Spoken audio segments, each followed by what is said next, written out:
This is New Zealand, which is about 4,000 kilometers from Australia in the South Pacific Ocean. It is the second most peaceful country in the world.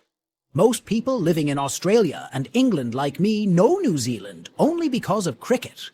Brendan McCullum, Ross Taylor, Daniel Vettori. I knew New Zealand because of them, but it is very popular in the New World, especially because of its large mountain ranges, its beautiful luxury, and high-quality organic food.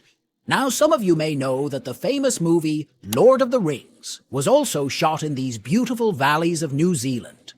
New Zealand's climate resembles Great Britain's, with mild summers, long winters, and high rainfall. Despite this, New Zealand's population is not even 1/7 that of Great Britain.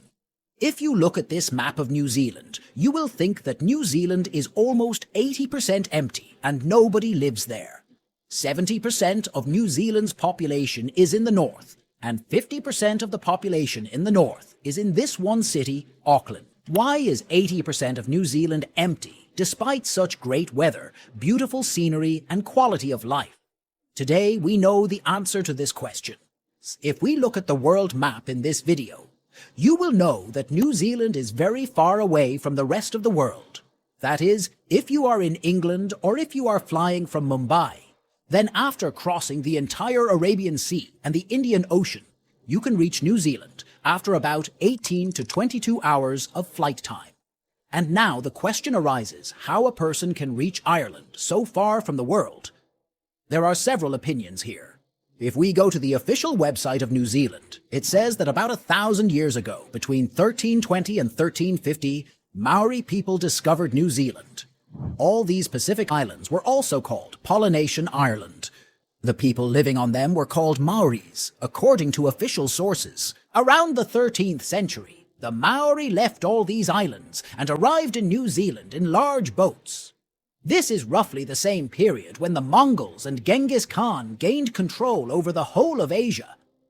But now the question arises, why did these people leave their old island and come to New Zealand?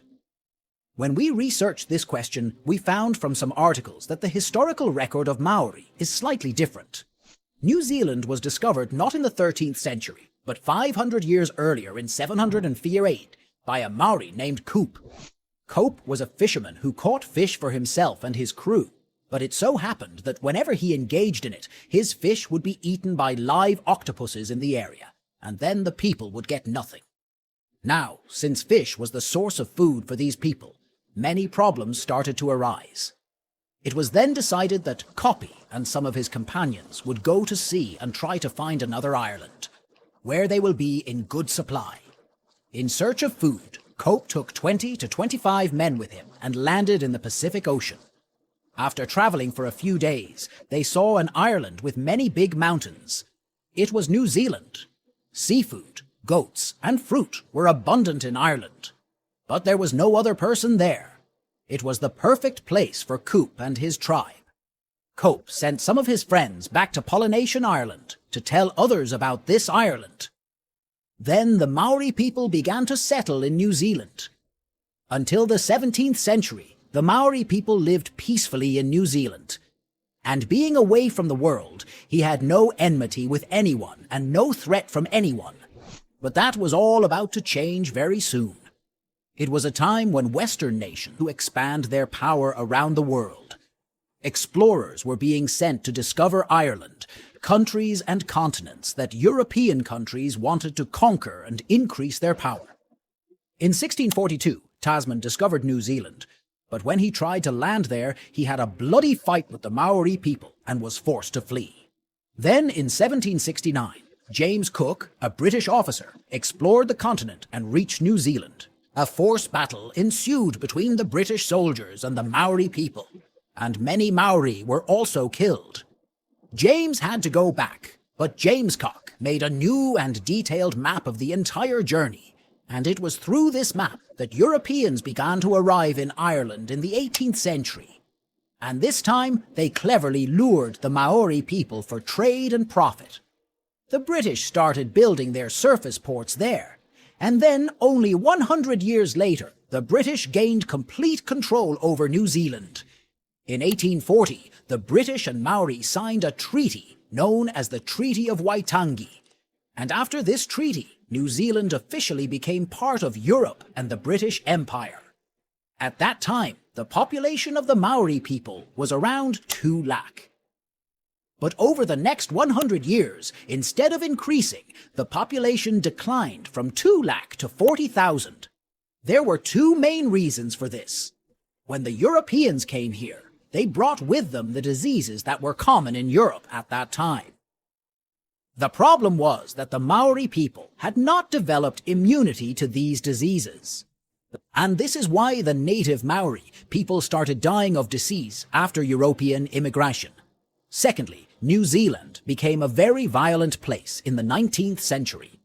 Just 5 years after the Treaty of Waitangi was signed, a series of land ownership wars broke out between the British and local Maori, which continued for the next 40 years.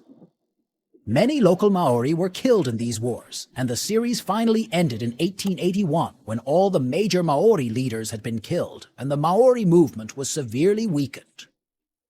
Now the British also understood that there can be no progress without involving local scores in the development process, and therefore the British government immediately after this war made the local people right in the electoral process.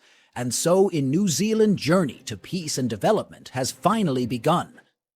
But even today, as we showed you at the beginning of the video, why so much of New Zealand is empty, and why all the people here live in Northern Ireland, is because living in this southern part of New Zealand are almost impossible to construct. Mountain ranges are everywhere in the southern region of New Zealand.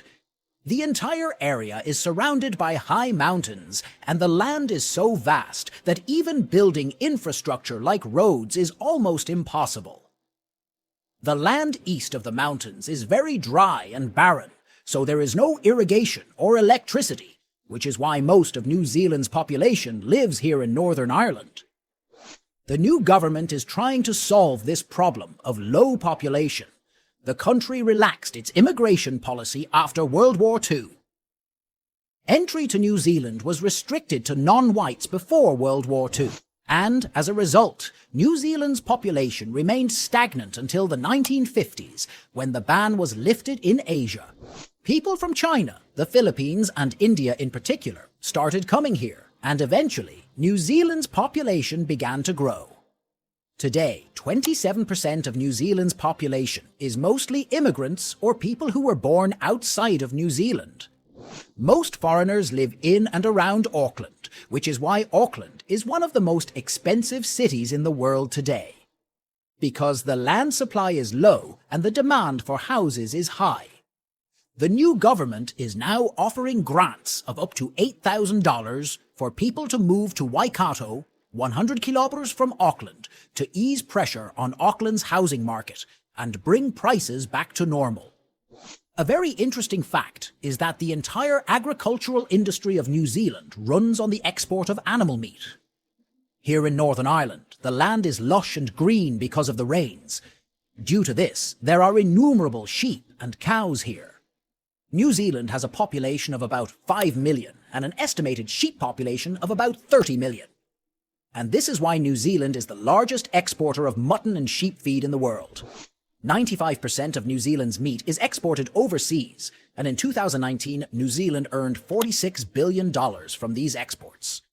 New Zealand is the 50th largest economy in the world, and its main source of income is agricultural exports. Earning $46 billion from meat exports alone is one of those reliable things, and it should be a lesson for India, Pakistan, and Bangladesh, as these 3 are primary agricultural countries. If you liked today's video, please give it a like and subscribe to the channel. See you in the next video. Bye.